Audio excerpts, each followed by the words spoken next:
Assalamu alaikum. I am Adnan Shoaib, faculty member at ComSet Institute of Information Technology, and today is our lecture number 29 regarding the course issues in accounting practices. Today's our topic is the special accounting problems related to leases. कि leases की special accounting problems क्या होती हैं? As we are on the third part of the course outline that is related to decision tools. So today we are going to study with the special problems related to accounting leases. So starting with the topic, we are starting with the first learning objective of the today's lecture. These are the learning objectives. Identify the special features of the lease arrangement and causes unique accounting problems. Describe the effects of residual value, guaranteed, unguaranteed. Last time हमने सिर्फ guaranteed देखा था in the previous lecture. On lease accounting, describe the lessors accounting for the sales type leases and list disclosure requirement for the leases. In the previous lecture, we have already studied कि accounting कैसे करनी है regarding your overall what we can say leasing, कि leasing को accounting कितनी लगती है. तो अगर लीजिंग को ये अकाउंटिंग किस तरह होनी है, लेसर की कैसे होनी है, लेसी की कैसे होनी है, तो उस तरह हम जब टोटल को देखेंगे तो दैट मीन्स टू से कि we have to list each and every disclosure, कि हमने सारे डिस्क्लोजर्स को सामने रखना है और सारी चीज़ों को सामने रखते हुए ही हमने इसमें एनालिसिस को देखना है. Means to say in other words the accounting by lessor and accounting by lessor both should be in a very synchronized manner, what we can say, because in the capital lease or operating lease both should be synchronized in a manner of their accounting. So today we are going to study what are the special issues or problems related to accounting leases. That is the advanced form of what we have studied in the previous lecture. So that is the whole web of our topic. Lease environment we have studied already in the previous lecture. Accounting by lessee we have already studied in previous. Accounting by lessor is also being studied, but today's our topic is the special accounting problems. कि special accounting problems कौन-कौन सी exist करती हैं, residual values, sales type leases कैसे manage हो रही हैं, bargain purchase option के साथ कैसे deal करना है, initial direct cost को कैसे देखना है, current versus non current को कैसे देखना है, disclosure on unresolved problems, कि ये सारी चीजों को हमने आज स्टडी करना है. These are related to special problems and issues related to leases, के leases के special problems या issues क्या क्या हैं और उनको हम लोग कैसे डील करते हैं in our accounting practices. Special accounting problems residual values के साथ होती हैं, सेल्स टाइप लीजेस की होती हैं. ऑलरेडी हम देख चुके थे कि सेल्स टाइप लीज क्या होती है, जिसमें वो मैन्युफैक्चरर अपनी सेलिंग प्राइस को चार्ज करे रादर देन फिक्स्ड कॉस्ट. जो उसकी कॉस्ट पड़ी उसकी बजाय उसके सेलिंग प्राइस को ले जिसमें उसका प्रॉफिट भी इंक्लूडेड हो, तो उसे कहते हैं that is known as sales type lease. Then there is a bargain purchase option, जिसके अंदर डिस्काउंट पे आप परचेज कर सकते हैं एसेट जो भी लीज हो रहा है. इनिशियल डायरेक्ट कॉस्ट, ये क्या चीज होती है, इससे क्या प्रॉब्लम आते हैं, that we are going to study. Current versus non current classification, that is the new thing and that is the issue in the accounting of leases, and there is a certain issues regarding the disclosure, because already we have studied that it's a off balance sheet item. जब balance sheet में show ही नहीं होना तो उसको हम लोगों ने कैसे रिकॉर्ड करना है, तो दैट्स एन इशू के इस ऑफ बैलेंस शीट आइटम को हम कैसे रिकॉर्ड कैसे डिस्क्लोज करेंगे जिसमें इसकी बकायदा अकाउंटिंग है. सपोज आप एक कंपनी रन कर रहे हैं, अगर आपके उसके सारे एसेट लीज में हैं, कोई भी एसेट आपने परचेज नहीं किया हुआ, तो व्हाट डज दैट मीन, आप बैलेंस शीट में कोई अपना फिक्स्ड एसेट नहीं शो करेंगे. No, you have to show that, and how you are going to disclose it, that is the basic issues in the leasing that exist. Now special accounting problems, that is residual value. Meaning of residual value क्या, estimated fair value of leased asset at the end of lease term. कि estimated fair value क्या रह जाए जब उसकी lease term खत्म हो जाए, तो उसे कहते हैं that is the actual meaning of residual value. कि क्या उसकी value रह जाएगी, fair value रह जाएगी after the end of the lease term, कि जैसी हमारी lease term end हो जाती है तो हमारी fair value क्या रह जाएगी. Then guaranteed residual value, lessee agree to make up the deficiency below a stated amount that the lessor realize in residual value at the end of lease term.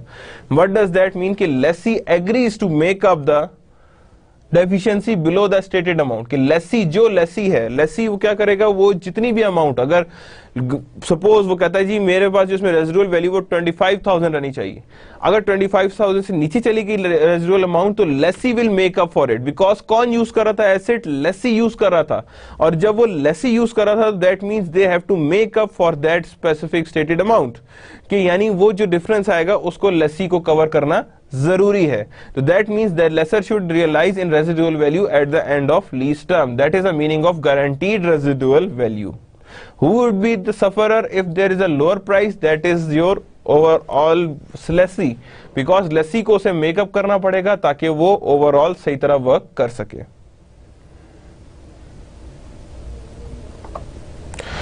Now residual values आ गई। Lease payments, laser में adjust lease payment because of increase certainty of recovery of a guaranteed residual value. वो कहता है कि residual value के में क्या होता है कि लीज पेमेंट, सबसे पहली बात करें, लेसर में adjust lease payments because of increase certainty of recovery of guaranteed residual value. Lessor क्या कर सकता है कि अपनी जो पेमेंट्स है, लीज पेमेंट्स, उनको एडजस्ट कर सकता है अगर उसे ये पता हो कि that we have a guaranteed residual value, कि हमारे पास गारंटीड रेजिडुअल वैल्यूज हों।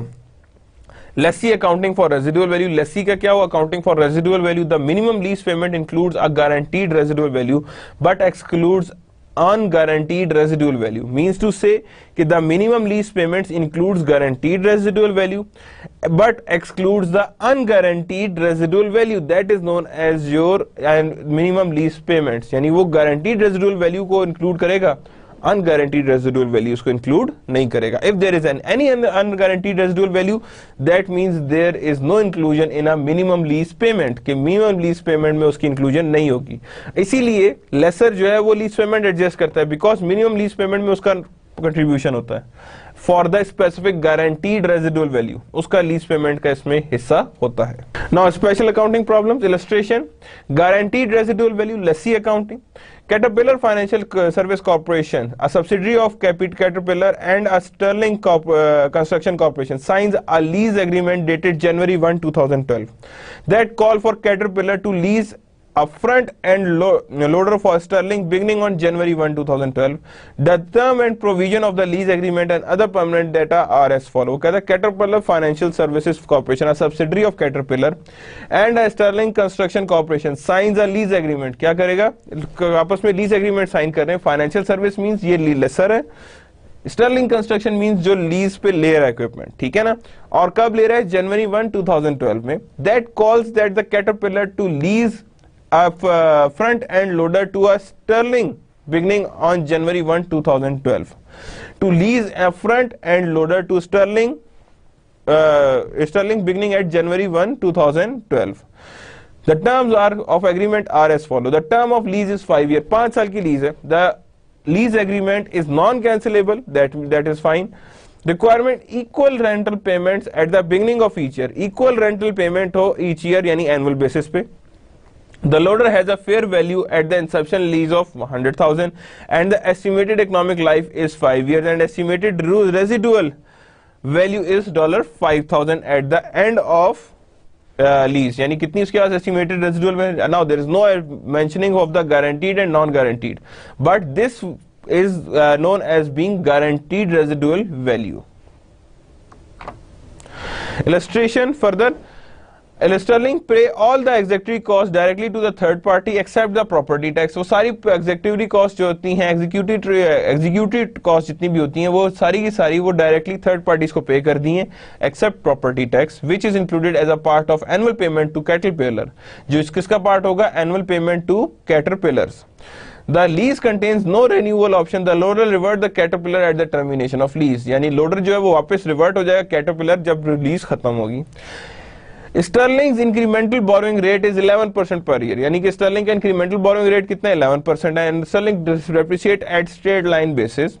Caterpillar sets the annual return to earn a rate of return on its investment of 10% per year. Sterling knows this fact. यानी कि वो कहता है कि set किया annual return, यानी Caterpillar ने जो annual rate of return, rental return जो है वो set किया हुआ, that is 10%. That means implicit rate of a lessor. That Sterling also knows that, यानी कि वो Sterling भी जानता है कि ये 10% per year है. Illustration, guaranteed residual value, lessee accounting, Caterpillar computation of a lease payment. अब Caterpillar सबसे पहले क्या करना है? उसने lease payments की computations करनी है, ठीक है ना. सबसे पहले Caterpillar computation of lease payment 10% ROI. क्यों 10% ले रहा है? Because now कौन सा lower है? 11% borrowing या 10% implicit? 10% implicit. तो वो ROI ले रहा है. Guaranteed और unguaranteed residual values वो कैसे निकाल रहा है देखिएगा. Fair value of leased asset कितना है? 100,000. Less present value of residual value. Residual value की present value निकाली कितनी आ गई? 3104. Now that becomes a part of it. यानी कि इसमें से हम निकाल देंगे, यानी कि जिसे हम लोगों ने माइनस कर दिया प्रेजेंट वैल्यू को इसमें से, ठीक है ना। और हमने जब माइनस किया तो हमारे पास वैल्यू क्या आ रही है, दैट इज 96,895। ये हमने एडजस्ट कर ली है।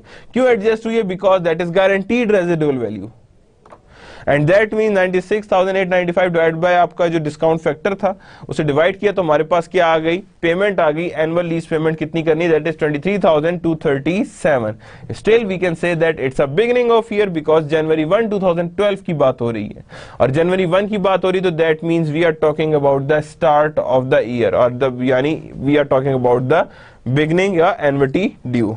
You can see over there that 100,000 is there, 3.14 minus किया, 3,104 minus किया, the answer would be 96,895, and then we have a total value of 23,237.09. These are the values that are being there for that specific thing. That is the 5 periods periodic lease payments. ये क्या कहलाती हैं, 5 periodic lease payments. Now अब annual basis including guaranteed resident, अब ये पिछला था, ये क्या था, ये हमारे पास अनगारंटीड के साथ था। अब वो कह रहा है स्टर्लिंग कैपिटलाइज्ड अमाउंट कितनी आ रही है, present where 5 years rental payment किस तरह आ रही है, दैट इज देयर। यानी जो हमने पीछे डेप्रिसिएशन सैल्वेज एडजस्ट की थी या रेजिडुअल एडजस्ट की थी, that is specifically for the guaranteed. Unguaranteed के लिए तो हम कुछ एडजस्ट भी नहीं करते थे, so that means that is specifically for the guaranteed। तो यहाँ पे हमने क्या कर रहे हैं, यहाँ पे आप कैपिटलाइज्ड अमाउंट ढूंढ रहे हैं। Present value of 5 annual rental payments की 5 एनुअल पेमेंट्स निकाली तो कितनी आ रही है, दैट इज ऑफ 96,895 जो अभी हमने निकाली थी। Present value of guaranteed residual value 5,000, तो दैट इज 3014। तो यहाँ पे टोटल वैल्यू कितनी आ रही है, दैट इज 100,000। यानी ये हमारे पास कैपिटलाइज्ड अमाउंट आ रही है, यानी we are actually earning full complete 100,000, यानी कि पूरी कैपिटलाइज्ड अमाउंट कितनी आ रही है हमारे पास, 100,000। यानी हमारे पास अमाउंट कंप्लीट हो रही है एसेट की with the specific capitalised amount के जो हम लोगों ने पीछे डिडक्शंस किए हैं। दैट डजंट मीन, बिकॉज वो अगर रिवर्स करें तो ये आंसर्स एक्यूरेट आ रहे हैं। नाउ लीज अमोर्टाइजेशन शेड्यूल बनाना है। लीज अमोर्टाइजेशन शेड्यूल बनाएंगे तो यहाँ पे हम लोगों ने guaranteed residual value now is the part of it. अब गौर से देखते जाएं, फर्स्ट ऑफ ऑल कहां से स्टार्ट किया हमने जी, यहां से स्टार्ट किया, that is of 1 lakh start किया। यहाँ पे फर्स्ट ईयर पे कुछ नहीं था, फर्स्ट सेकंड ईयर पे आए, यहाँ पे आए हैं तो 225,237 हमने दिए हैं। कितना आया, किस तरह आया, ये lease payment plus GRV general residual value वो हमने इसमें एड अप कर लिया है, means to say that is now become a part of it। that means 25,000 plus 237, क्योंकि हमारे पास अगर हमें याद हो तो कितनी आई थी, 23,000 कुछ आई थी। तो हम लोगों ने यहाँ पे क्या किया, generalised residual value add up कर ली है। यहाँ पे एग्जीक्यूटरी कॉस्ट इसमें से माइनस किया, इंटरेस्ट लायबिलिटी कोई नहीं थी बिकॉज जनवरी 1 की बात हो रही है, और हमारे पास रिडक्शन इन लीज लायबिलिटी कितनी हो रही है, that is of 23,237। That is our actual amount. ये हमारी क्या है, एक्चुअल अमाउंट जो लाई कर रही है। नाउ ये हमारे पास आ गई है, तो इसमें से हमने माइनस किया तो हमारे पास क्या बच रहा है, that is related to our over 76,764। Next time the interest will be charge on this amount, और ये अमाउंट हमें बताएगी कि हमने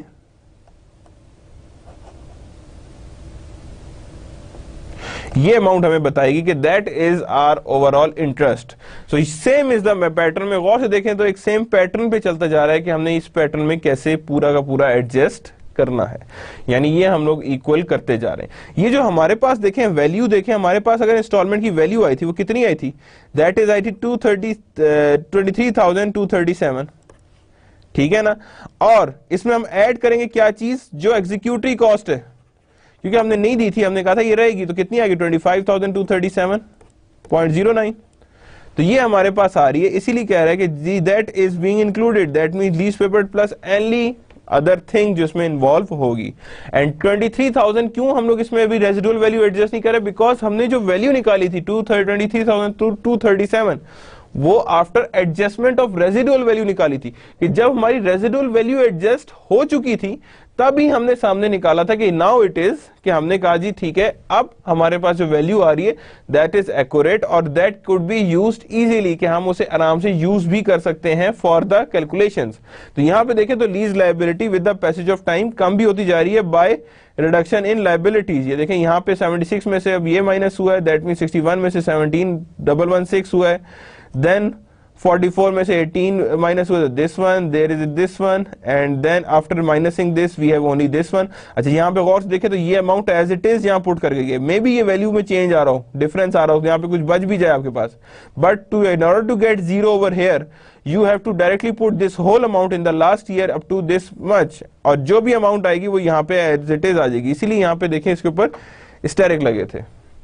So next illustration, guaranteed residual value lessee accounting at the end of the lease term before the lessee transfer the asset to Caterpillar, the lease asset and lease liability have the following balances, कि जैसे ही वो अपनी क्या करेगा overall life खत्म होगी तो उसने वापस किसको करना है, ये कैटरपिलर को वापस करना है। तो यहाँ पे लीज इक्विपमेंट कितने का था, 1 लाख का था, और एक्यूमुलेटेड डेप्रिसिएशन कितनी आई है उसके पास, that is 95,000, because 5,000 is the guaranteed residual value.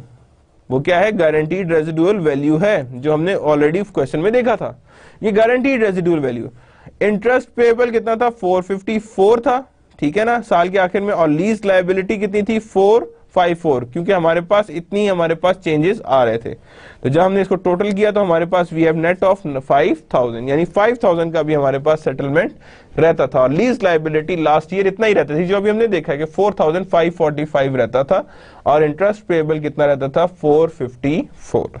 तो that makes up to the 5,000, ये हमारे पास 5,000 रहता था। Now illustration of guaranteed residual value, further we are extending the same example. Assume that Sterling depreciated the leased asset down to its residual value 5,000, but that the fair value of residual value December 31st 2016 was 3,000. Sterling would make the following entry. Now what has happened? 3,000 उसकी value रह गई थी, actual में noted कितनी थी, 5,000 थी, और Stirling को क्या एंट्री करनी चाहिए। Now we have studied in the previously that any difference will be बॉन्ड बाय लेसी। कौन बॉन्ड करेगा इसे, लेसी ने बॉन्ड करना है, जो भी डिफरेंस एग्जिस्ट कर रहा होगा। तो इसका मतलब है एंट्री क्या पास करेगा, there it is, loss in capital lease 2,000, loss in capital lease 2,000, interest expense 454.76, इतना इंटरेस्ट डिफरेंस आ रहा है वो आएगा, और साथ ही लीज लायबिलिटी कितनी आ रही है, that is of 4,545 and accumulated depreciation 95,000 and then leased equipment that is 100,000। अब यहाँ पे क्या किया उसने, एक्चुअली सारा कुछ ट्रांसफर कर दिया वापस कैटरपिलर को, क्या कर दिया उसने, सारा का सारा उठाया, सब सामान उठाया और वापस कर दिया कैटरपिलर को। नाउ कि भाई दैट इट इज, यहीं से आप बेशक इसे सेटलमेंट कर सकते हैं। So that means each and everything will be transferred to back to the caterpillar. क्यों, उसने गौर से देखें 2,000 भी यहां से लॉस ऑन कैपिटल लीज, क्योंकि 5,000 3,000 2,000 का डिफरेंस, उसने कहा ये लॉस हो गया। इंटरेस्ट एक्सपेंस लास्ट ईयर कितना आ रहा था, लीज लायबिलिटी कितनी थी, इतने की थी कि लीज लायबिलिटी भी खत्म हो जाए। एक्यूमुलेटेड डिप्रिसिएशन कितनी थी, 95,000 की, कितने की, 95,000 की। इन सारों को जब आपने ऐड किया तो that we have a total value of 100,000। तो याद रखिएगा, जब ओनरशिप ट्रांसफर नहीं होनी है और आपने लास्ट ईयर में वापस करना है lease asset, so in that case we say that it's a closing entry of a lease term. Lease term की क्लोजिंग एंट्री हमेशा ऐसे ही करनी है, जिसमें एक्यूमुलेटेड डेप्रिसिएशन समेत, लीज लायबिलिटी समेत, इंटरेस्ट एक्सपेंस समेत each and everything would be reverted back, यानी हर चीज को हमने क्या करना है, वापस करना है टूवर्ड देयर ओवरऑल वैल्यूज, की जितनी भी वैल्यूज आ रही हैं उसकी तरफ हमने उसे वापस करते जाना है। And here it is the cash. अब ये कैश कहां से आया, वी आर मिसिंग इट, ये कैश कहां से आया, क्यों आया, बिकॉज ये कैश इसको बैलेंस कर रहा है, ये जो ग्लॉस को है, बिकॉज ऑल द थिंग्स अब ऑल द लॉस आर बॉन्ड बाय लेसी। ये कौन बॉन्ड कर रहा है, लेसी बॉर्न कर रहा है, इस सारे को ऐसे जो लॉस हुआ था इसको कौन अपनी जेब से देगा? लेसी। देखें लॉस तो हो गया है ना, 5,000 और 3,000 का, 3,000 का बिका, तो बाकी 2 कौन पूरा करेगा जेब से? वो है Lesi.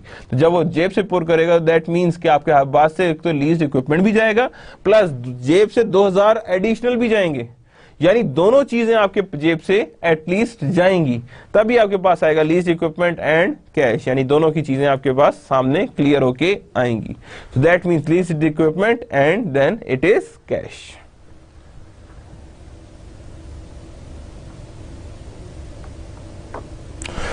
Now illustration, unguaranteed residual value lessee accounting. कि अगर अनगारंटीड हो तो तब क्या हो रहा है? Assume same fact as those above except 5,000 residual is unguaranteed. Unguaranteed होगी तो तब कैसे वर्किंग होगी? Caterpillar will compute the amount of lease payment. कैसे कर रहा है? गौर से देखें तो 96,895 यहां ले रहा है, अनगारंटीड रेजिडुअल वैल्यू कोई नहीं है, तो that means 96,895 is your overall value. ये आपकी वैल्यू कहलाएगी, that is for the overall value.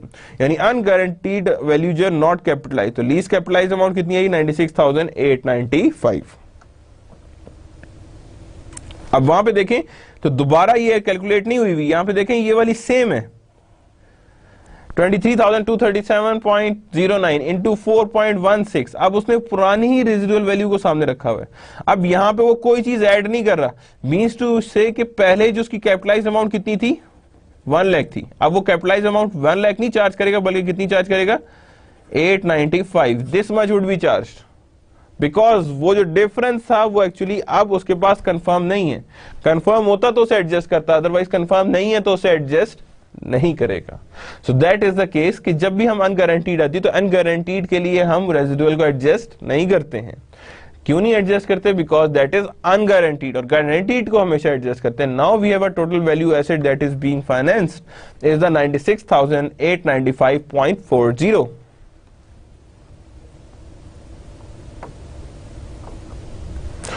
Now, unguaranteed residual value lessee accounting computation of lease amortization schedule, Sterling construction lease amortization schedule। अब यहाँ पे देखिए वही आ रही lease amortization schedule, यहाँ कितना आ रहा है?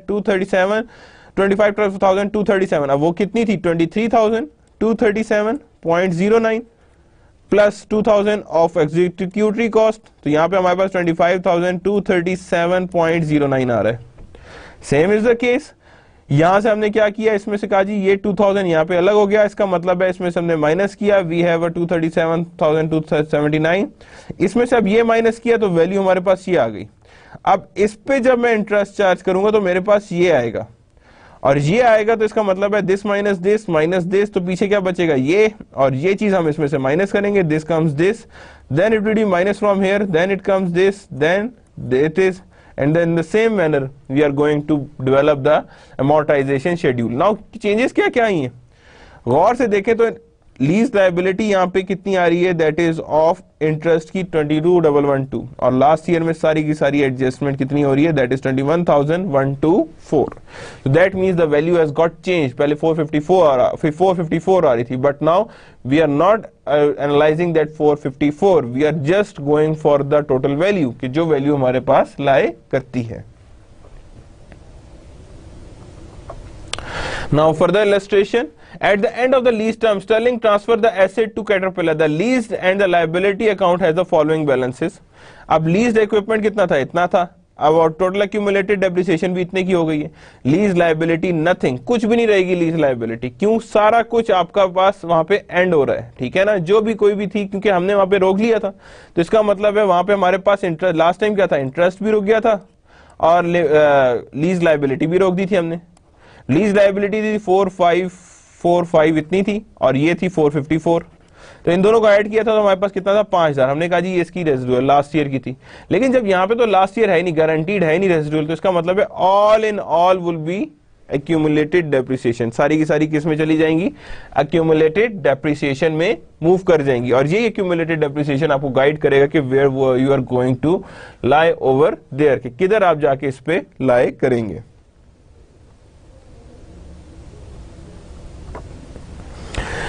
Now comparative entries, lessee company आ गई है, guaranteed residual value and unguaranteed residual value, यानी दो चीजें अब अलग अलग हैं, तो इनकी एंट्रीज कैसे आएंगी गौर से देखिएगा. If I am going to draw a line over here, straight line, if I am going to draw it, now there is a separate thing.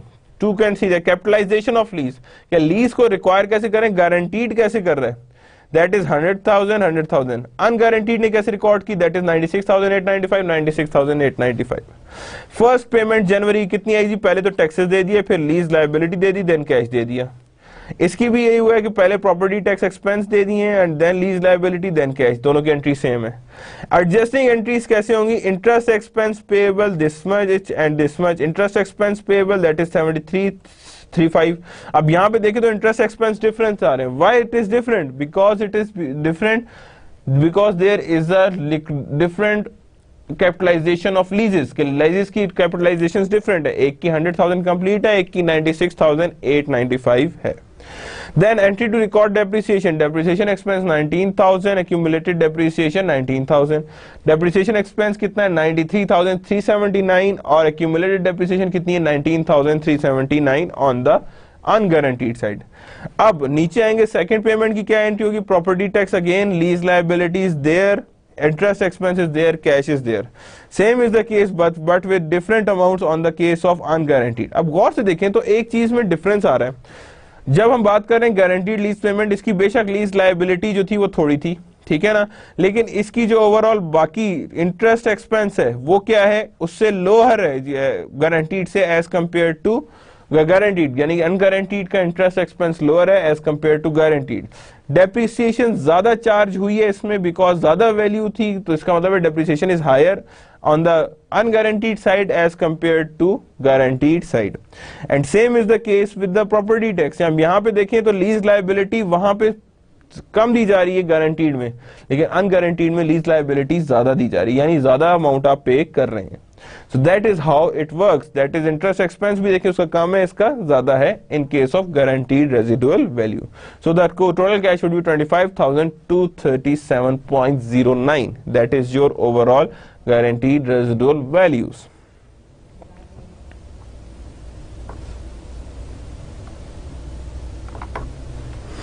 Now special accounting problems there either for exist lessors accounting for the residual value कि lesser किस तरह accounting करेगा residual value की.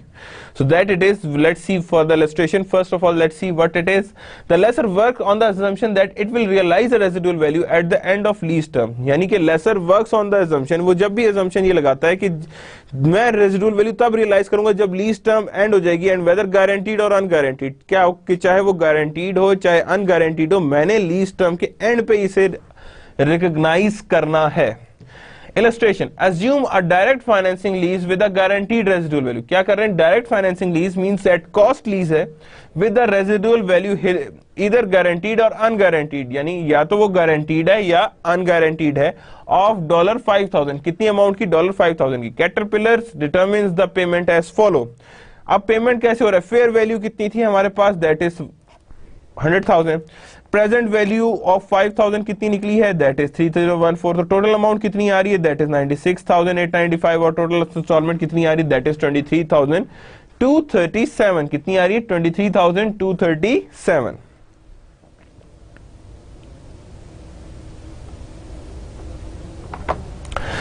Now lessor accounting for residual value. अब guaranteed और unguaranteed में देखें तो ये आपको क्या लग रहा है, दैट इज डेफिनेटली 1 लाख से स्टार्ट करें तो that means it is talking about guaranteed residual value. हर चीज देखें वही है, वही वाली वैल्यूज हैं जो एज प्रीवियसली चल रही थी हमारे पास. 454 इज योर इंटरेस्ट एंड 45,455. इन दोनों को ऐड करें तो दैट कम्युलेट्स टू फॉर्म 5,000. यहाँ पे जो वैल्यू आती है वो 5,000 आती है, तो that means it's of the last year value जो हमारे पास बच जाएगी. In other word this is the amount, this is the amount over there. और ये हमारे पास दोनों को मिला के बन रही है दैट मच, ये प्लस दिस, तो दैट कम्स टू द 5,000. तो इन दोनों को भी हमने क्या किया हुआ है, सेपरेट किया हुआ है. So that is how the amortisation schedule for the lessor is there. यानी amortization annual lease payment plus residual value. तो रेजिडुअल वैल्यू को हमने प्लस भी किया है, वो इधर आ गया. एग्जीक्यूटरी कॉस्ट उसमें से माइनस करते हैं, इंटरेस्ट माइनस करते हैं, लीज रिसीवेबल रिकवरी. अब वहां क्या आ रहा था, पहले पेमेंट आ रही थी, लाइबिलिटी आ रही थी ना यहाँ पे. अब यहाँ पे क्या आ रही है, रिकवरी आ रही है. बाकी सब चीजें सेम है, सिर्फ नाम चेंज हुआ और कोई चीज का डिफरेंस नहीं है. सिर्फ और सिर्फ there is a difference of only name, कि नेम में जो डिफरेंस आ रहा है दैट इज देयर, कि ये नेम में डिफरेंस आपके सामने नजर आ रहा है. Now how the Inception of the lease work. Lesser accounting for the residual value. Illustration: Caterpillar would make the following entry for the direct financing lease in the first year. यानी Caterpillar जो है वो following entries make करेगा for the direct financing. अब Caterpillar means lesser. lesser की entries क्या होंगी? Inception of lease में क्या होगा? Lease receivable to inventory equipment, या inventory equipment कह लें तो या equipment कह लें, one and the same thing. 1 lakh की आई, फर्स्ट पेमेंट आएगी तो क्या करेंगे, लीज रिसीवेबल क्या की था, डेबिट, तो then it would be credited. तो सबसे पहले कैश आएगा, देन लीज रिसीवेबल आएगी दैट इज 23,237, और साथ ही क्या चीज आएगी, जो एग्जीक्यूटरी को पेमेंट पेएबल पे डालनी है, तो वो आ गई 2,000. तो that is your overall first payment. And then adjusting entry accrued क्या होगी, interest receivable to overall interest revenue, ये आपके पास एंट्री आएगी इन केस ऑफ लेसर, कि लेसर आपके सामने ये एंट्री करेगा for the lessor of the residual value. ये अब रेजिडुअल किसकी चल रही है, गारंटीड रेजिडुअल वैल्यू की चल रही है, कि गारंटीड रेजिडुअल वैल्यू हो तो कैटरपिलर कैसे उसकी रिकॉर्डिंग कर रहा है. So that is how the Caterpillar is recording for the guaranteed residual value. Guaranteed residual value को कैटरपिलर ऐसे ही रिकॉर्ड कर रहा है. Then sales type lease lessor, कि सेल्स टाइप लीज में लेसर कैसे वर्क करता है, क्या क्या चीजें इसके अंदर इंक्लूड होती हैं, क्या क्या चीजें इसमें इन्वॉल्व होती हैं. We are going to see each and everything कि इसमें क्या क्या चीजें इसमें इन्वॉल्व आ रही हैं. Primary difference between direct financing lease and sales type lease is the manufacturer and dealer gross profit.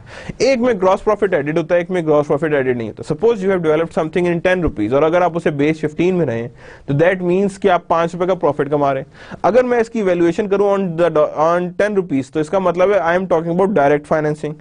और अगर मैं इसकी वैल्यूएशन करता हूं एट द 15 रुपीज, इसका मतलब है I am talking about sales type lease, कि मैं सेल्स टाइप लीज की बात कर रहा हूं.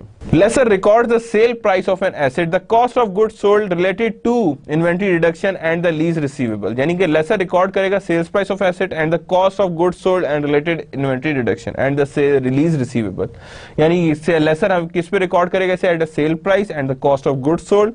The difference in accounting for guaranteed and unguaranteed values, यानी क्या होगा, difference in accounting for guaranteed and unguaranteed value भी इसमें भी एग्जिस्ट करता है सेल्स टाइप लीजेस में, कि गारंटीड रेजिडुअल वैल्यूज के लिए रिकॉर्डिंग डिफरेंटली होनी है और अनगारंटीड रेजिडुअल वैल्यू के लिए अकाउंटिंग डिफरेंट तरीके से होनी है. Means both have different values और डिफरेंट अकाउंट्स, कि guaranteed will be manage in different way, unguaranteed residual will be managed in different way. यानी both would have a difference of opinions, कि दोनों की opinions differ करती हैं.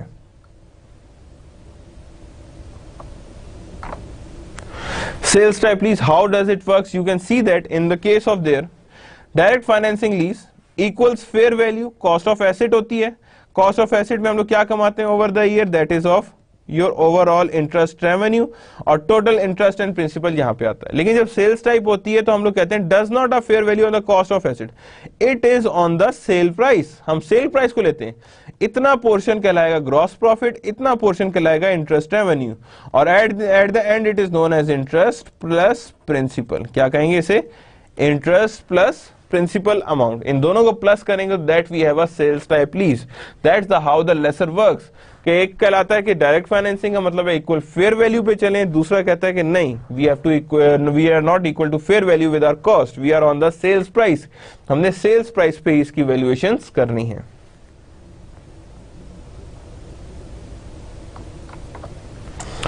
Sales type लीजेस होती हैं, स्पेशल अकाउंटिंग प्रॉब्लम्स आती हैं. Sales type leases include sales type lease terms, lease receivable also refer to as net investment.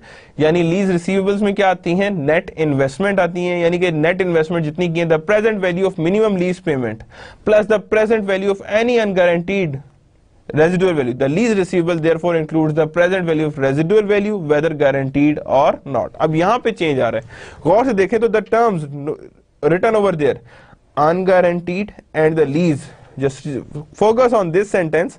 You've got a clear idea कि what the receivable is, and minimum lease payment plus present value of any unguaranteed lease, यानी कि present value of minimum lease payment plus the present value of unguaranteed lease payments, इन दोनों को जब हम add करेंगे, so that means that is become our lease receivable. The lease payment receivable therefore includes the residual value whether it is guaranteed or not. यानी ये दोनों situation में अपने अंदर रेजिडुअल वैल्यू को इनकॉर्पोरेट रखता है कि चाहे वो आपके पास गारंटीड हो या गारंटीड ना हो. Sales price of an asset, the present value of minimum lease payment. Sales price of an asset आती है तो उसे हम कहते हैं the present value of minimum lease payment, कि जितनी भी present value of minimum lease payment आ रही है तो वो सामने आ जाएगी. That is known as sales price of an asset, कि जितनी भी sales price of an asset होती है वो सामने क्लियर हो जाती है. तो यानी the present value of minimum lease payment, उसी को हम कहते हैं that is known as sales price.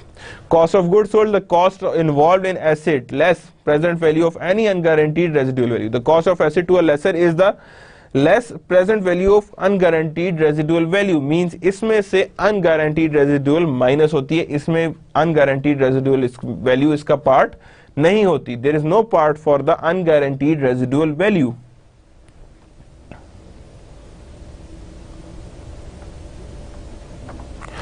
Now sales type leases lesser. Illustration.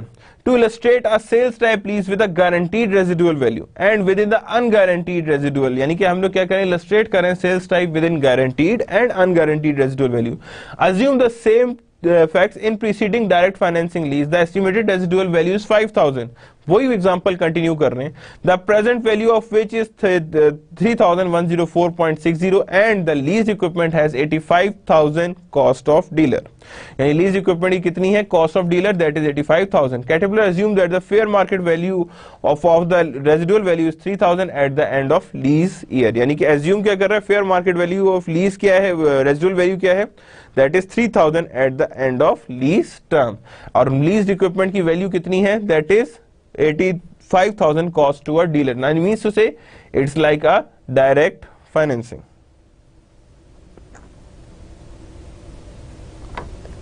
Now illustration computation of lease. सबसे पहले क्या करेंगे, लीज रिसीव. अब यहाँ पे देखें दो सेपरेट कर लिए. One is known as guaranteed residual value, no other one is known as unguaranteed residual. क्या कहेंगे उसे, guaranteed residual value and other one is unguaranteed residual. Lease receivables देखें सबसे पहले first of all this one 100,000 23,000 को हमने multiply किया, answer आया, प्लस किया 5,000 को, देन हमने मल्टीप्लाई किया तो that we have 100,000. That it is कि यहां से हम लोगों ने ये किया है कि यहां पे पहले उसकी प्रेजेंट की है प्लस 5,000 किया है, जो भी वैल्यू आई है वही इंक्लूडेड इट एज अ 100,000. अब ये क्या किया, 5,000 को पहले डिस्काउंट किया, बैक किया, प्रेजेंट पे लेके आए और फिर हमने एन्युटी का फैक्टर लगाया आपकी ओवरऑल पे. अनगारंटीड के अंदर भी ये सेम है. Cell price of an asset 1 lakh है, इसमें cell price of asset 1 lakh नहीं रहेगा, बल्कि इसमें से आप माइनस कर देंगे present value of residual value. Cost of goods sold कितना, 85,000 है, इसमें किस तरह निकलेगा, 85,000 माइनस 3104.60. क्यों, अनगारंटीड में हम इसका इफेक्ट नहीं ला रहे, अनगारंटीड में हम इसका इफेक्ट नहीं लाएंगे because it's not a part of it. तो 85,000 था, उसमें से हम present value of residual minus कर देंगे, तो then we have unguaranteed residual value. Gross profit कितना है, 100,000 माइनस 85,000 है, यहाँ पे कितना आ रहा है, 15,000 निकालेंगे तो 96,895 minus 81,895. So we have a total value of 15,000 in a gross profit. But there is a different accounting for the guaranteed residual value and unguaranteed residual value. Both have the difference that exists on both sides of the residual values, that is of guaranteed and unguaranteed residual value. Now the sales type lesser. Illustration, Caterpillar makes the following entries. Now I am again drawing the line, straight line, so you have a clear idea ki how we are going to do it. Cost of goods sold 85,000, lease receivable 100,000, sales revenue 100,000, inventory में से कितना गया, that is 85,000, that is guaranteed. Cash कितना आता है, इतना आया, इसमें से टैक्स निकाला, that is our lease receivable. Interest receivable, there it is, interest revenue is there. Here it is 81,895 is there. यहाँ पे अब क्या किया उसने, अनगारंटीड को एडजस्ट कर रही है. लीज रिसीवेबल इतना है, सेल्स इतनी हुई हैं और 80 इन्वेंट्री में से इतनी आउट हुई हैं. कैश इतना हाई है, लीज रिसीवेबल जितना आया है, देयर इज प्रॉपर्टी टैक्सेस, बाकी चीजें सेम है, सिर्फ फर्स्ट एंट्री दिस वन गौर से देखें तो इन एंट्रीज पे there is a difference, otherwise all things remains the same in both the cases, guaranteed residual value and unguaranteed residual value. Now further वही continuation में देखिएगा, मैं फिर बीच में स्ट्रेट लाइन ड्रॉ कर रहा हूं ताकि we have a clear idea कि ये क्या क्या हो रहा है. Now that it is cash 25,237 lease receivable. Again अब यहाँ पे कंप्लीट एंट्री हो रही है सेकंड पेमेंट की, इंटरेस्ट रिसीवेबल भी आ गया है, लीज रिसीवेबल भी आ गया, प्रॉपर्टी टैक्स भी आ गया, तो that includes both to form this value. और यहां पे भी देखें तो almost entry would be same, कोई चेंज नहीं आ रहा. सेम इज द केस कि जब एडजस्ट कर रहा है एंडिंग एंट्रीज यानी एंडिंग वैल्यूज यानी एडजस्टिंग एंट्रीज पास कर रहा है 31 दिसंबर 2013 को, तो तब भी देखें तो एंट्रीज सेम है, कोई चेंज नहीं आ रहा.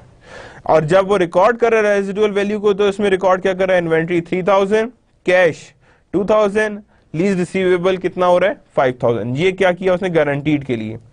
और यहां पे जब अनगारंटीड होगा तो हम क्या कहेंगे उसे, laser.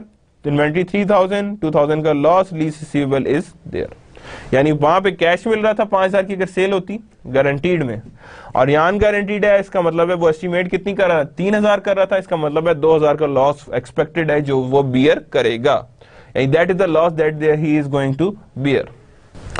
Now bargain purchase option BPO for the lessee and lessor. पहले देखेंगे लेसी का कि लेसी में बार्गेन परचेज ऑप्शन को कैसे डील किया जाता है और किस तरह ये परफॉर्म करते हैं अपनी ड्यूटीज को. Present value of minimum lease payment must include the present value of the option. यानी present value of minimum lease payment must include the present value of option, कि प्रेजेंट वैल्यू ऑफ ऑप्शन को भी इसमें incorporate करना है. Only difference between accounting treatment for the bargain purchase option and the guaranteed residual value of identical amount is the computation of annual depreciation. बाकी सारा procedure same रहता है, सिर्फ और सिर्फ जो एनुअल डेप्रिसिएशन कैलकुलेट होनी है, that exist there exist a difference between the residual value among guaranteed and non guaranteed and bargain purchase option. इन दोनों के बीच में डिफरेंस एग्जिस्ट करता है when we talk about bargain purchase option. ये दोनों का जो डिफरेंस है वो सामने नजर आता है. Now bargain purchase option, let's have a more clear advice regarding that. The bargain purchase option BPO is a provision of some lease contracts that give the lessee option of purchasing the lease property at bargain price. The expectation that that the option price will be paid effectively adds an additional cash flow to the lease for both lessee and lessor. As a result, lessee adds the present value of BPO price to the present value of rental payment. यानी lessee क्या करता है, present value bargain purchase option किसका part बनाता है, rental payments का, when computing the amount to be recorded, leased asset and leased liability. Lessor when computing periodic rental payment subtract the present value of BPO. क्या करता है वो, subtract कर देता है present value of BPO price from the amount to be recovered to determine the amount that must be recovered from the, यानी क्या कहते हैं, when computing rental payment subtract करेगा क्या चीज, present value of the BPO price, उसमें से minus करेगा. जैसे वो क्या करता है, गारंटीड माइनस करता है, नॉन गारंटीड नहीं कर रहा था, तो उस तरह यहाँ पे क्या माइनस कर रहा है from the amount to be recovered. जो भी अमाउंट रिकवर हो चुकी है उसमें से वो माइनस करेगा to determine the amount that must be recovered from lessee, and उससे ताकि ये पता लगे कि जो उसने अमाउंट जरूरी रिकवर करनी है फ्रॉम लेसी से, through the periodic rental payment, through किसके, पीरियोडिक रेंटल पेमेंट के थ्रू जो उसने रिकवर करनी है. So let's have an example. So we have a very clear idea regarding the bargain purchase option. On January 1, 2011, Sans Serif Publisher Incorporation leased a color copier from a CompuDeck Corporation at a price of 479,079. अब ये वाली वही example आ रही है that we have studied in the previous lecture. ये जो Sans Serif की example हम उसको सामने लेके चलेंगे because that is much detailed one. The lease agreement specified annual payment beginning at January 1, 2011. The inception of lease and each year December 1 thereafter 2015. The estimated useful life is 7 years. On December 31st, 2016, at the end of 6-year lease term, the copier is expected to worth 75,000 and Sans Serif has the option to purchase it at 60,000. Yani there is no bargain purchase option that lies. The residual residual after 7 years is 0, कोई residual value सामने नहीं है. Computech manufactured the copier at the cost of 3 lakh and its interest rate for the financing a transaction is 10%. Now first of all lease calculation for the present value. Present value कैसे आ रही है देखें जी, 92,931 there it is. Periodic payment into 4.79 से multiply किया तो that is 445,221 plus present value of BPO यहाँ पे हम लोग ऐड कर दिया तो दैट इट इज, ये हमारे पास आ रहा है. अब ये 92,931 कैसे आया था, because we have already identified the periodic payments of 445 और यहाँ पे हम लोगों ने यहाँ पे एक्चुअल में वैल्यूज को कैलकुलेट कर लिया. देखें हमारे पास पहले क्या किया था, हमने 479,079 पे रखा था, ठीक है ना. अब 479,079 में से हमने क्या चीज माइनस करनी है, उसकी ओवरऑल वैल्यू. तो उसकी जब ओवरऑल वैल्यू माइनस करते हैं दैट मींस इट्स 60,000 माइनस, तो जो पीछे वैल्यू बच जाएगी वही आपको बताएगी ना आपकी कितनी वैल्यू लाई कर रही है. तो that means that includes to the our present value periodic payment. तो 92,931 हमारे पास वैल्यू आई थी आफ्टर द पीरियोडिक पेमेंट्स, और 60,000 को जब हमने दोबारा प्रेजेंट वैल्यू पे लेके आए तो that means we have a total MLP is equal to 479,079. That is our overall payment. Now the lessers calculation of the rental payment. Fair market value of asset कितना है, 479,079 less present value of BPO. उसे minus किया तो हमारे पास 445 आया, penalty निकाली तो that is 92,927. ये हमारे पास आ रही है annuity. Now this is different from what they are asking. In both case there is a difference, दोनों में डिफरेंस एग्जिस्ट करता है, बट दोनों की वर्किंग देख लें टोटली डिफरेंट है. एक एडिशन कर रहे हैं, एक सब्ट्रैक्शन के बाद उसकी निकाल रहे हैं. तो यहाँ पे हम लोगों ने देखना है कि that is the difference that exist, कि जो डिफरेंस है एग्जिस्ट करता है. Now this is how the rental payments works. Again 479,000 there it is. Effective interest rate आप चार्ज कर रहे हैं, उसके बाद चार्ज करते जा रहे हैं, तो आखिर में हमारे पास क्या बच रहा है, 54,542. ये हमारे पास बच रहा है. कैसे आया ये देखें, 54,542 उसमें हमने इंटरेस्ट रेट चार्ज की, कितना आया 54,588. 60,000 माइनस बीपीओ यानी इंटरेस्ट माइनस करें तो हमारे पास कितनी आ रही है, दैट इज 54,542 हमारे पास आ रही है. That is how the bargain purchase option works. 60,000 BPO payment minus 5458, ये हमने क्या किया, उसमें से interest excise of B term यानी इंटरेस्ट माइनस कर दिया तो हमारे पास आ रहा है. तो that means this is actually our BPO price. ये किस चीज का डिफरेंस आ रहा है, बीपीओ का इफेक्ट आ रहा है. तो तभी तो ये इफेक्ट यहाँ पे लाई कर रहा था, तो यहीं से हमने वो देखा है और यहाँ पे हमारे पास वो इफेक्ट सामने नजर आ रहा है. तो that is how we identify the bargain purchase option in the amortisation schedule. ये एक्चुअली क्या है, कंप्लीट ये टोटल जो है amortisation schedule, you can say that it's whole your amortisation schedule.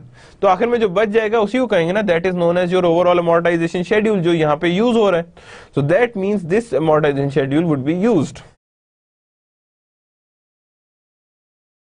Now end of lease December 31st 2016. तो कैसे होगा, Sans Serif Incorporation depreciation expense 68,440, accumulated depreciation 68,440, interest expense 5458, lease payable that means cash BPO payment 60,000 की हम लोग उसकी कर देंगे. यानी देखें टोटल कि लीज पेबल भी इतनी की रहती थी, इतने की अमाउंट रहती थी, दोनों को ऐड करें 60,000 means we can purchase it of 60,000. और कंप्यूटेक कैश है वो 60,000 हम लोग देंगे, क्या उसके पास आ जाएगा, और लीज रिसीवेबल और सारा कुछ जो है वो हम क्रेडिट कर देंगे. यानी उसे लीज रिसीवेबल 60,000 की वो बेच देगा और वो कहेगा कि that's enough, now it's yours. और हमने भी वहां पे कैश की परचेज कर लिया और नीचे कंप्यूटेक ने भी कैश की वो रिसीव कर ली.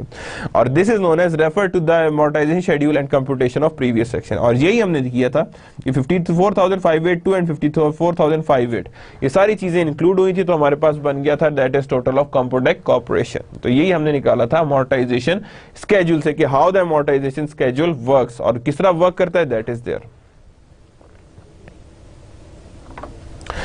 Now, initial direct cost, that is another accounting problem that exists about regarding the lessor. Accounting for initial direct cost, operating leases होती हैं. The lessor should defer initial cost. Operating lease में क्या करना चाहिए? The lessor should defer the initial direct cost, कि उसे अपनी initial direct cost को defer करना चाहिए.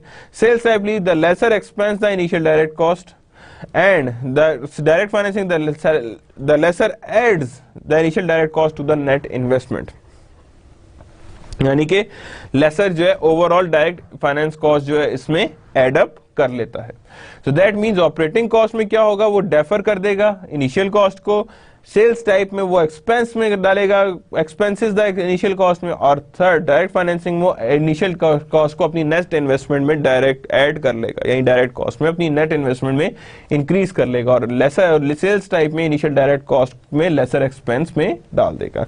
सो that is the how initial direct cost regarding lessor works.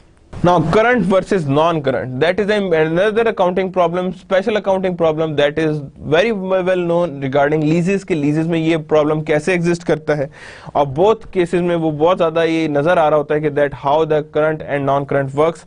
GAAP does not include how to measure the current and non-current amount, यानी GAAP कभी भी indicate नहीं करता कि how to measure current and non current amounts for both annuity due and ordinary annuity situation, report for the reduction of principal for the next period as a current liability and asset, कि चाहे ordinary annuity situation आए चाहे annuity due situation आए, the reduction in principal for the next period as a current liability, चाहे वो ordinary हो या annuity due, जो नेक्स्ट पीरियड में रिडक्शन आनी है करंट लायबिलिटी, तो उसे हम क्या कहेंगे, as a current liability and current asset ही ट्रीट करेंगे, कि जैसे वो हमारे लिए करंट एसेट और करंट लायबिलिटी ही हो। Now disclosing lease data, lease data के disclosure is also being an issue, यानी कि ये भी disclosure of lease data जो है वो बड़े आराम से नहीं होता, they require a certain issues regarding it. For lessees, general description of material leasing arrangement, general description of material leasing arrangements, कि जो भी general description of material lease arrangement की वो सामने शो होनी चाहिए, उसकी डिस्क्रिप्शन सामने होनी चाहिए, उसकी डिस्क्रिप्शन सामने होनी चाहिए। Reconciliation between the total of future minimum lease payments, यानी रिकंसिलेशन ऑफ जितनी भी फ्यूचर मिनिमम लीज पेमेंट्स होनी है at the end of reporting period and their present value, that should also be reported. Total of future minimum lease payments at the end of the reporting period, यानी total of future minimum lease payment, जितनी भी future में minimum lease payment होनी है at the end of reporting period and their present value for the period not later than 1 year, यानी future में minimum lease payment at the end of reporting period and their present value of period not later than 1 year, 1 year से ज्यादा पे ना reporting हो, later than 1 year और not later than 5 years and later than 5 year, यानी 3 conditions है। Their present value for the period, ये हमने उससे रिकॉर्डिंग करनी है, that means that would be recorded for the future lease payments, कि ये तीनों कंडीशन में आपने फ्यूचर लीज पेमेंट्स को रिकॉर्ड करना है, ताकि आपके पास क्लियर होकर चीजें सामने आए कि what the lease payments are. Now general description of nature of lease arrangement, that is must be there, कि किस टाइप की लीज है, कैपिटल है, ऑपरेटिंग है, सेल्स टाइप में आती है, डायरेक्ट फाइनेंसिंग में आती है, व्हाटसोएवर किस में आती है। The nature, timing and amount of cash inflow and outflow associated with each, कि क्या nature, क्या timing, क्या amount of cash inflow and outflow associated with leases, कि क्या nature, क्या timing, क्या cash inflows, क्या outflows उस lease से associated हैं, including payment to be paid received for the each of the 5 successive year, यानी कितनी पेमेंट्स आपको नेक्स्ट 5 साल में रिसीव या पे करनी है फॉर दैट स्पेसिफिक इक्विपमेंट और asset. The amount of lease revenue and expenses reported in income statement each period, कितना लीज रेवेन्यू या लीज एक्सपेंस रिपोर्ट हो रहा है इनकम स्टेटमेंट में, ताकि पता लगे कि कितना टैक्स आपको फायदा मिले, कितनी टैक्स शील्ड हमें मिल रही है, ताकि हमारे पास क्लियर आइडिया हो कि कितनी टैक्स शील्ड हमारे पास आ सकती है। Description and the amount of leased asset by major balance sheet classification and related liabilities, कि description and the amount of leased asset, कि कितनी description और कितनी amount of leased asset है by major balance sheet, कि description करेंगे leased asset की जो major balance sheet classification है वो कितनी है and how much is the their related liabilities। Amount receivables and unearned revenue under lease arrangement, कि कितनी amount receivables under unearned revenue पड़ी। देखें, जब आपने पहले से अगर पेमेंट कर दी है तो इसका मतलब है आपके पास तो अनअर्न्ड रेवेन्यू आएगा, और जब आपके पास अनअर्न्ड रेवेन्यू आएगा तो that means there exist some lease agreement, कि कुछ लीज एग्रीमेंट्स एग्जिस्ट करते हैं। Amount receivable and unearned revenue under lease agreements, कि कितने भी अमाउंट रिसीवेबल्स या unearned revenue under lease agreement है वो भी सामने आएंगे।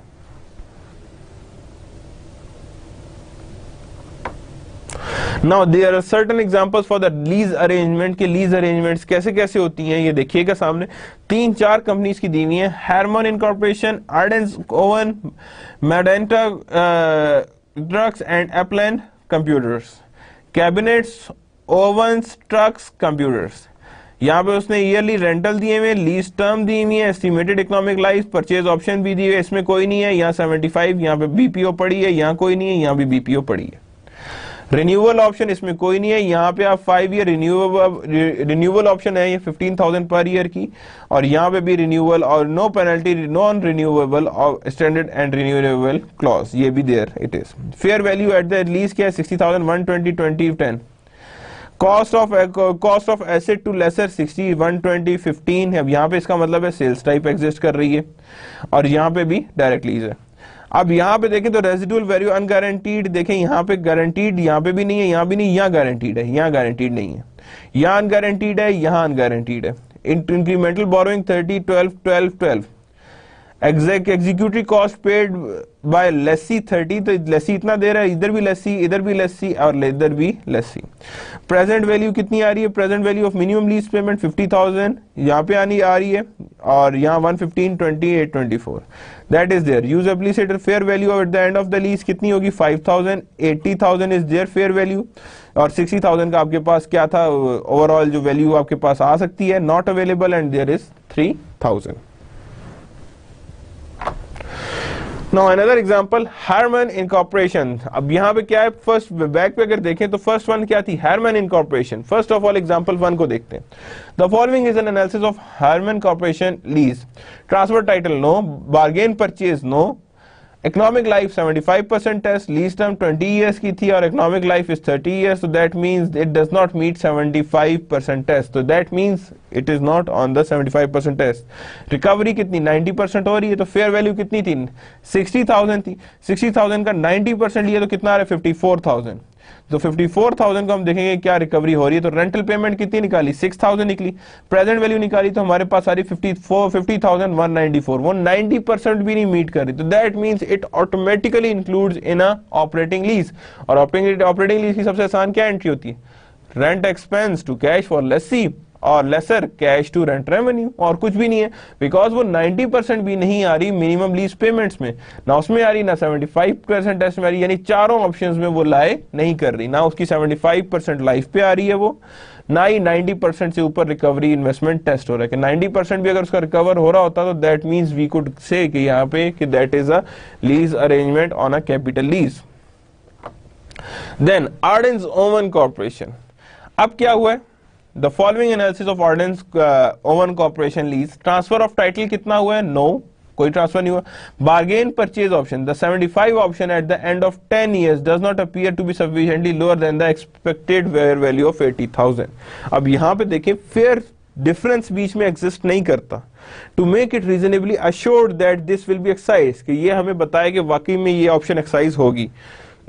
However, 4,000 at the end of 15 years when fair value is 60,000 does appear to bargain, कि अगर 4,000 at the end of 15 years when fair value is bargain, तो तब आपके नजर आती है कि there is some fair of trade। From the information given, criterion 2 is therefore met। criterion 2 जो है वो मीट कर रहा है कि BPO लाई कर रहा है। Economic service life, given the bargain purchase option exists, the lease as initial period life of 10 years plus 5 years, तो 15 years हो गए, और 15 years renewal option since precedes the bargain purchase option, so that means the total value is 15 years, so 25 years उसकी economic life है, 15 years पूरे हो रहे हैं, तो that cumulates to form overall whatsoever you can say that the 15 years। यहाँ पे हम कहेंगे कि 15 years और 25 years का निकालें तो वो फिर भी 75% मीट नहीं करता, 75% वो जाके कहीं 18 या 19 साल पे पूरा करता है। As you can see that it's 18.75 years, वो कहता है कि 75% लाइफ अपनी 18.75 years पे पूरी करेगा, जबकि हमारे पास लाइफ कितनी है 15 years, so that means that condition is not being met। Recovery of investment test 90% निकालेंगे तो 120 का 90% लिए तो 108। रेंटल पेमेंट कितनी थी 15,000 की हमने प्रेजेंट वैल्यू ऑफ एन्युइटीज किया तो कितना है 114,000, दैट मींस 90% तो मीट कर रहा है। तो PV bargain purchase option that means 4,000 bargain purchase option थी तो उसका हमने प्रेजेंट वैल्यू निकाली तो that is 730, 114 plus 713 that is 115, that would be actually recovered। तो यहाँ पे फोर्थ ऑप्शन भी मीट कर रही है, तो दैट इज 3 and 4 मीट कर रही हैं, फर्स्ट 2 में मीट करने में, सॉरी 2 and 4 मीट कर रही है, फर्स्ट एंड थर्ड मीट नहीं कर रही। नाउ एग्जांपल देखें कैसे किया है। अब मॉर्गन अब यहाँ पे जब कैपिटल लीज है तो एंट्री कौन सी आ गई, कैपिटल लीज की आ गई, और लीज रिसीवेबल में लेसर की भी एंट्री आ गई, because two of the conditions are met, दो कंडीशंस मीट हो गई थी, और जब दो कंडीशंस मीट हो गई थी, in that case we say that all things are being met now. Now, third one, Mendota Truck Corporation. The following is the analysis of Mendota Truck Corporation. Title transfer नहीं हुआ, bargain purchase नहीं है, economic life 75% लेनी है, तो क्या lease term is 3 years, estimated economic life 7 years, definitely 50% से तो लोअर उसकी लीज टर्म है, तो 75% भी मीट नहीं करे. Recovery of investment, bees are 90%, 18,000, rental payment 5,582 है, प्रेजेंट वैल्यू 3 इयर्स में निकालेंगे तो 2.69 15,000 आ रही, that is also being not met. तो in other word simple, rental payments निकालेंगे, और रेंटल पेमेंट्स कैसे निकाल रहे हैं गौर से देखें, तो यहाँ पे हमने 7,000 का भी प्रेजेंट लिया, तो that is meet to a present value of minimum lease payment that is of 20,000, यानी 7,000 का हमने निकाला, 7,000 को प्रेजेंट वैल्यू फैक्टर से मल्टीप्लाई किया, दैट इज 4,982.46, तो that adds up to call to 20,000. So यहाँ पे हम लोग क्या करेंगे, अब गौर से देखें तो वहां पे सिर्फ एक एंट्री मिल रही है, that is this much, this one, that is your whole being met, कि 90% हमारा रिकवर हो रहा है, बिकॉज 90% क्या है, वो ये है कि ये हमारा इससे ज्यादा है. अगर ये कम होता तो हम ये मीट ना करते, तो दैट मीन्स 3 नहीं मिल रही, एक मिल रही, that means it leads to the capital lease. तो यहाँ पे उसने क्या एंट्री पास की, 20,000 lease liability, lease receivable, and here it is the entry by the lessor, कि जो लेसर है कौन कर रहा है, lease receivable, CGS truck sales revenue, दोनों को एडजस्ट कर रहा है. However you can distribute it in 2 entries, easily कर सकते हैं आप. 2 एंट्री कैसे कर सकते हैं, 2 एंट्रीज में देखें, lease receivable to sales revenue अलग कर लें, और सीजीएस टू ट्रक सेपरेट कर लें, but you can combine in both of them, क्या आप इन दोनों को कंबाइन करके भी कर सकते हैं. Now Apple and computers, transfer of title, no, कोई ट्रांसफर ऑफ टाइटल नहीं है.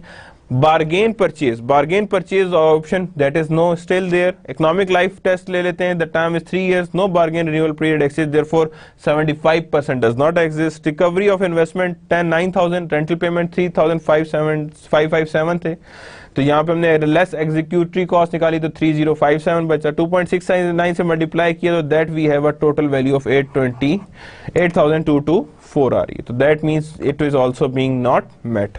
जब हमारे पास नहीं है, अच्छा वहां पे याद रखिएगा 90% तब होता है जब उसमें हम ऐड भी कर लेते हैं क्या चीजें, आपकी सैल्वेज वैल्यू की प्रेजेंट, तो वो से हम ऐड करने के बाद जब निकालते हैं तो that means it's are now total values. तो यहाँ पे देखें तो इसीलिए वहां पे वो भी नहीं मीट हो रहा था, तो that's why we include it in operating lease. Sales leaseback. The term sales leaseback describes the transaction in which owner of the property sells the property to another, simultaneously lease it back from new owner. यानी कि अपनी property, जो owner of the property है वो अपनी property किसी और को सेल करता है और उसी से वो लीज बैक करा लेता है, तो इसे कहते हैं that is known as sales lease back. कि मैंने अगर किसी को लीज करना है, मैं वो प्रॉपर्टी पहले उसे सेल करूं और उससे वही प्रॉपर्टी लीज पे ले लूं, तो इसे कहते हैं सेल्स लीज बैक. एडवांटेज क्या होती है, फाइनेंसिंग आसान होती है, पैसे अपने वापस आ जाते हैं, पैसा फंसा नहीं रहता उस एसेट में. टैक्सेस का एडवांटेज होता है बिकॉज फिर आप अपने पास लीज एक्सपेंस का डिडक्शन शुरू कर देते हैं, जिससे आपका टैक्स की अमाउंट लोअर आती है. Then determining of assets used to sales lease back की बात कर रहे हैं. To the extent the seller lease continues to use the asset after sale, यानी किस extent तक जो sell lessee continues to use the asset after sale, the lease back is really a form of financing. Lessor should not recognize gain or loss on the transaction. Lessor कभी भी gain or loss of transaction recognize नहीं करता. If the lessor lessee give up the right to use an asset or transaction in a substance of sale, gain or loss recognition is appropriate. कि जब भी seller lessee give up the right to use of the asset, the transaction is in substance of sale. कि जब भी होता है कि उसे राइट देता है seller lessee give up the right to use, तो इसका मतलब है transaction is the substance of sale, कि अब वो सेल बन चुकी है और गेन और लॉस को रिकॉग्नाइज करना अप्रोप्रिएट होगा. Lesi, if the lessee meet one of the following 4 criteria for the treatment as a capital lease, the seller lessee should account for transaction as a sale and lease as a capital lease. कि account क्या करें, transaction as a sale, और किस तरह lease करें, as a capital lease. defer any profit or loss it experienced from the sale of asset that are leased back under capital lease. कोई जो भी प्रॉफिट या लॉस वो एक्सपीरियंस करें from sale of the asset that are lease back, जो sale की हमने किसी और को और उसे लीज बैक किया अंडर कैपिटल, तो उसे हमने डेफर करना उस प्रॉफिट को, क्योंकि वो अभी हमारे पास नहीं आया. एमोर्टाइज profit over the lease term, कि एमोर्टाइज करें प्रॉफिट को over the lease terms. Let's see, if none of the capital lease criteria are satisfied, कोई भी lease criteria अगर satisfy नहीं होता, the seller lease account for the transaction as a sale and the lease as a operating lease. कि अगर capital lease का कोई नहीं होता तो हम लोग क्या करेंगे, transaction lessee amount की तरह करेंगे, sale करेंगे transaction, उसके हम लोग as a sale lease back कर रहे होंगे as a operating lease. Lessee defer such profit or loss and amortize it of proportion to our rental payment over the period when it expects to use asset. यानी lessor हमेशा defer करेगा profit and loss and amortize it in proportion to a rental payment, और आहिस्ता आहिस्ता उसे recognize करेगा उस profit को as a rental payment. जिस तरह हम rental payment को बारी बारी कर रहे होते हैं, इस तरह amortization भी करेंगे over the period when it expects to use the asset. Lessor, if the lease meets one of the lease capitalization criteria, the purchase lessor record the transaction as a purchase and the direct financing lease. वो किस तरह record करेगा, purchase of asset and then direct financing lease. If the lease does not meet the criteria, the purchaser lessor record the transaction as a purchase and a operating lease. There is a lease sales and lease buyback option. American Airlines on January 1, 2011 sells a used Boeing 757 having a carrying amount of its books 75.5 million to City Capital 80 million. American immediately leased the aircraft back under the following condition. यानी कि उसने क्या किया, cell किया used Boeing American airline ने जिसकी value इतनी थी टू सिटी कैपिटल, और उससे फौरन ही aircraft back under the following condition. The term of lease is 15 year, non cancellable, require equal rental payment of 10.487 million at the beginning of year. The aircraft has a fair value of 80 million on January 1 or estimated economic life 15 year. American pay all executory costs. American depreciate similar craft for straight line basis for 15 years. The annual payments assure lesser on 15% return or incremental borrowing rate for be 12%. So whichever you can use. Now life test करें तो 15 बराबर है. अब इसका मतलब है that lies in the capital lease, तो यहाँ पे आ रहा है this lease is a finance lease to American because the lease term equals to the estimated lease and because the present value is equal to fair value की lease. City Capital should classify lease as a direct financing because अपनी cost पे कर रहा है. कितने पे कर रहा है वो, अपनी cost पे कर रहा है, cost के हिसाब से वो उसे classify करेगा. So that is how they are going to classify for City Capital. We are going to separate it. So we got a line over there. First of all, cash, aircraft 75, unearned profit sales lease back for 4.5 million का, lease aircraft कितने का आया, air इतने का आया, and then liability. यानी उसने पहले सेल की एंट्री की है, then कैपिटल लीज की है. उसने क्या किया, 80 मिलियन का प्रॉफिट लिया है. लीज रिसीवेबल कितने की हुई है, दैट इज ऑफ 80,000. पहले उसने परचेज किया है, देन उसने लीज रिसीवेबल जनरेट किया. लीज लायबिलिटी टू कैश पहली पेमेंट की है, उसने कैश टू लीज रिसीवेबल लगाया. फिर incurrence of payment of executory cost की पेमेंट जितनी भी हुई है वो कैश से की है. नो एंट्री, कोई entry on the lessor side नहीं, बिकॉज सब लेसी ने पे करना है. Depreciation expense to accumulated depreciation वो यहाँ पे चार्ज हुई है, lessor would not charge depreciation.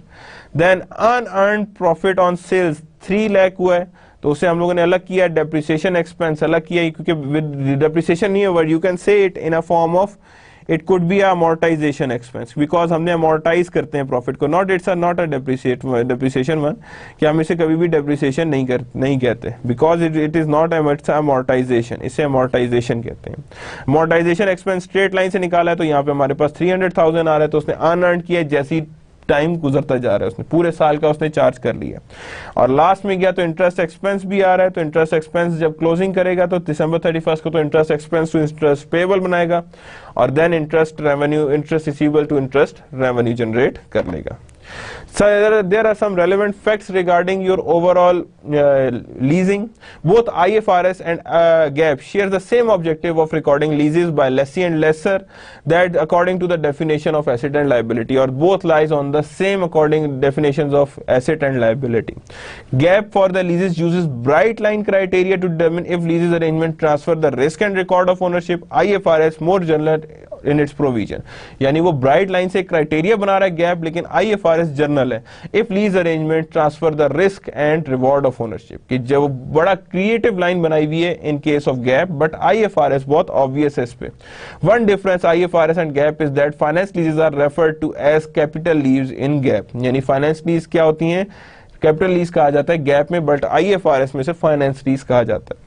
Under IFRS lessee and lessor use same journal lease capitalization criteria.